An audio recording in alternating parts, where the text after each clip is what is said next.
আসসালামু আলাইকুম। Adobe Illustrator premium কোর্সে আপনাকে স্বাগতম। আমি আজকের ক্লাসে অফসেট পাতের কাজ দেখাবো। এই কাজটা অনেক ইম্পর্ট্যান্ট এবং অন্যান্য কাজগুলো খুব মনোযোগ দিয়ে ভিডিওটা দেখবেন এবং বারবার প্র্যাকটিস করলে ভালো করে শিখে যাবেন। অফসেট পাতের কাজ দেখাবো, আর এই কাজগুলো দিয়ে বিভিন্ন টি-শার্ট ডিজাইন কিভাবে মডিফাইড করে তৈরি করে, বিশেষ করে সেই জিনিসটা দেখাবো। তো এই জন্য আমরা কি করছি, গুগল থেকে একটা বিড়াল নিয়ে আসছি। এই হচ্ছে ক্যাট, বিড়াল। তো এই বিড়ালটার মধ্যে আমরা কাজ করব অফসেট পাতের। তো এই বিড়ালের মধ্যে অফসেট পাতের কাজ করতে হলে যেই জিনিসগুলো করতে হবে, যেমন ধরেন আমরা গুগল থেকে এই বিড়ালটা এরকম আনছি, তো আমরা যদি এটার মডিফাইড করি, এটা যদি সেম দেই, অনেক সময় হয় কি কপিরাইট খেতে হয়। তো কপিরাইট না খেয়ে যদি আমরা মডিফাইড করি, সাপোজ এটাকে একটু মডিফাইড করবো, তো এই জন্য কি করবো, এই টুলসটা হচ্ছে ব্রাশ টুলস, যে কোনো টুলস দিয়ে করা যায়। আমি এই বিড়ালের এরকম একটা মাথা এঁকে নিলাম, এই যে স্ট্রোক। তো এটাকে আমরা ফিলও দিতে পারি, এই যে এটা ফিল এরকম দিলাম। এই স্ট্রোকটাকে আমরা নান করে দিলাম, এই যে স্ট্রোকের এখানে যে নান হলো, সাপোজ এরকম আর কি।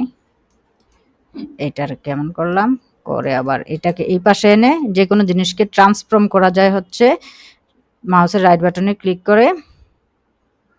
রিফ্লেক্টে গেলে এই যে দেখেন অটো রিফ্লেক্ট হয়ে গেছে, ভার্টিক্যালি যদি থাকে আর অ্যাঙ্গেল যদি 90 ডিগ্রি থাকে, ওকে, এটা অটো রিফ্লেক্ট হয়ে গেছে। তো এটাকে আমি এরকম করলাম, এটাকে আমি ইচ্ছা করলে একটু ছোট করে নিতে পারি। মাউস থেকে, কিবোর্ড থেকে অল্টার শিফট ধরে টেনে ছোট করে নিলাম। তো এইটা, তো আমরা তো এই বিড়ালের কালারটা এটা রাখবো বা এরকম টাইপের কালার রাখবো, তো এই কালারটা একটু সরিয়ে একটা কপি করে রাখলাম। এইটা এটা এটা এই তিনটাকে একসাথে নিয়ে আমরা ট্রান্সফর্মে যে ইউনিট করে নিলাম। ইউনিট করলে তো এটা উপরে চলে আসলো, তাহলে আমরা কিবোর্ড থেকে কন্ট্রোল শিফট এই থার্ড ব্রেকেট দিয়ে এটাকে আবার আমরা নিচে নিয়ে গেলাম, নিয়ে ওই পূর্বের কালারটা আবার দিয়ে নিলাম। ঠিক আছে। তো এই বিড়ালটাকে এখন চোখগুলো যদি পাল্টাতে চান, ইচ্ছাগুলো পাল্টাতে পারেন, মানে মডিফাইড গুলো আসলে কিভাবে করে ওই জিনিসগুলো দেখাচ্ছি। বিড়ালের চোখ একটু নেট দেখবেন, বিড়ালের চোখগুলো কিরকম দিলে ভালো লাগে ওরকম দিবেন, এরকমও দিতে পারেন। এই যে দেখেন বিড়াল কিন্তু অনেকটা চেঞ্জ হয়ে গেছে। তো এই বিড়ালটাকে আমরা এখন কি করব, এটার চারিদিকে একটা বর্ডার দিলে বিড়ালটা একটু সুন্দর দেখাবে। তো এই বর্ডারটা আমরা কিভাবে দেব, এই পুরাটাকে আমরা এইভাবে মাউস ড্র্যাগ করে সিলেক্ট করে নেব। সিলেক্ট করে এই অবজেক্টে যাব, অবজেক্টে যে এখানে একটা অপশন আছে পাথ, অফসেট পাথ। আমি বেশিরভাগ ক্ষেত্রে টি-শার্ট ডিজাইনগুলো ফিক্সেল পেজে করি। ফিক্সেল পেজে করলে হয় কি, আপনার এই অফসেট পাথের অপশনগুলো খুব ভালো রাখা যায়। তো এখানে 10 পিক্সেল আছে, আমার কম মনে হয়েছে, 10 এর জায়গাতে আমি 20 দিলাম। তো এটা আমার 20 পিক্সেলে কতটুকু সাইড বড় হবে এটা দেখাবে। যেমন ধরেন এতটুকু, হ্যাঁ, তো দিলাম। এখানে দুইটা অপশন আছে, একটা মিটার, একটা রাউন্ড, তিনটা অপশন আছে বেভেল। তো মিটার আর রাউন্ড আমরা মনে রাখবো, রাউন্ড দিলে গোল হবে আর মিটার দিলে একটু চোখা হবে।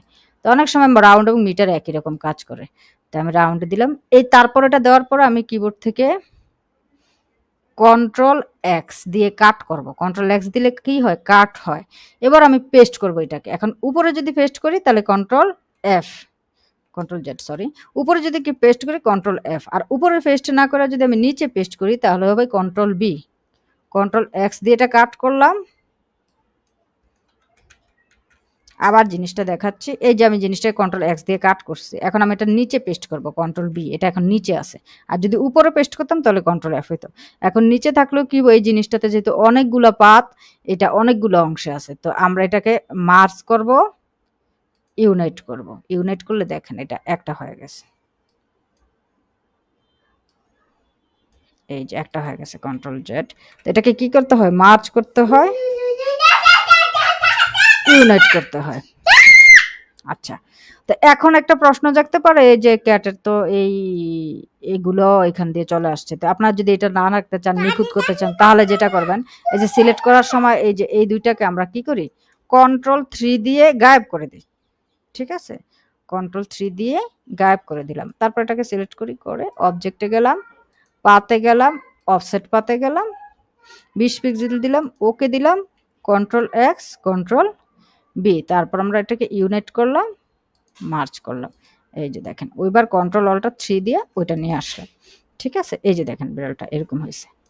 তা এই তো গেল, এই বিড়ালটা হচ্ছে আপনি ইয়েতে করলেন, কি জানি বলে, বিড়াল ডিজাইন করলেন। এখন আপনি এই বিড়ালটাকে আপনি লিখতে চাচ্ছেন, লিখে ডিজাইন করতে চাচ্ছেন। আমি লিখলাম যেমন দ্য ক্যাট, বা শুধু ক্যাট লিখলাম, মাই ক্যাট, অনেক ধরনের আমরা মাই ক্যাট লিখি, MYCAT। তো আমরা এটাকে এই মাই ক্যাট লেখাটাকে একটা মোটা ফন্ট দিলাম, অ্যাবস্ট্রাক্ট গভীর ফন্টটা দিলাম, এটা পুরাটাই আসলে মোটা ফন্ট এইটা, বা আমরা যদি অন্য ফন্টও দিতে পারি গ্রোভি ফন্টের মধ্যে, GR, অনেকগুলো ফন্ট করতে হবে। হোল্লা উইকেন্ডটা দিয়ে রাখি, হোল্লা। আচ্ছা, ধরেন এই ফন্টটা আমি দিলাম মাই ক্যাটের। তো এইটাকে যদি আমরা কি করতে চাই, ডিজাইন করতে চাই সেম স্টাইলে, তো আমি এটাকে ক্রিয়েট আউটলাইন করে নিলাম। এরকম ডাবল পার্টের ডিজাইন করতে চাই, তাহলে ডাবল পার্টের ডিজাইন করতে হলে কি করতে হবে, এই মাই ক্যাটটাকে আমি একটা কালার দিয়ে নিলাম বিড়ালের সাথে মিলিয়ে, ধরেন এটাই মূল কালার, এটা দিলাম। দিয়ে এটাকে আমি কি করলাম, অবজেক্টে গেলাম, পাতে গেলাম, সেম ভাবে অফসেট পাত দিলাম, 20 দেওয়া আছে, আমি যে 20 দিতে চাই 20, আরো বেশি দিলে 20, ওকে দিলাম। Ctrl+X Ctrl+B দেওয়ার পরে এই ইউনাইট এই সংযোগ করে দিলাম।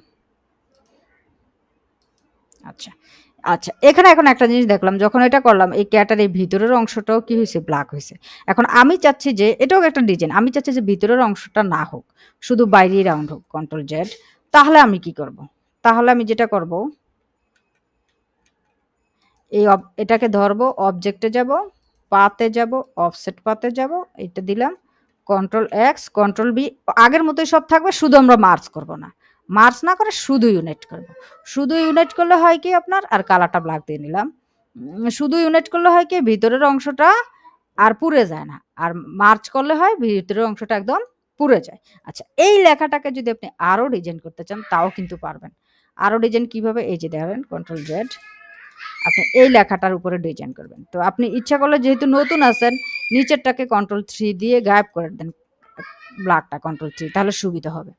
দেওয়ার পরে Ctrl+C Ctrl+F দিলে কি করলেন, এখানে আরেকটা পেস্ট হলো, এই যে দেখেন আরেকটা হয়েছে কিন্তু, Ctrl+Z দিই, এই যে আরেকটা হলো। এই আরেকটারই অর্ধেক অংশ মুছে দিলেন, অর্ধেক অংশ কি করলেন, এভাবে মুছে দিলেন Ctrl+Z দিয়ে, অল্ট কিবোর্ড থেকে অল্ট চেপে ধরে এই যে ইরেজার টুল দিয়ে মুছে দিলেন। মুছে দেওয়ার পরে এখন দেখেন এইটা একটা হয়েছে, এই একটা হয়েছে, দুইটা কিন্তু দুইটা হয়েছে। এখন দুইটার আমি দুই কালার দিই, যেমন এটাকে এই কালারটা দিয়ে দিলাম, এই যে মাই ক্যাট, দেখেন।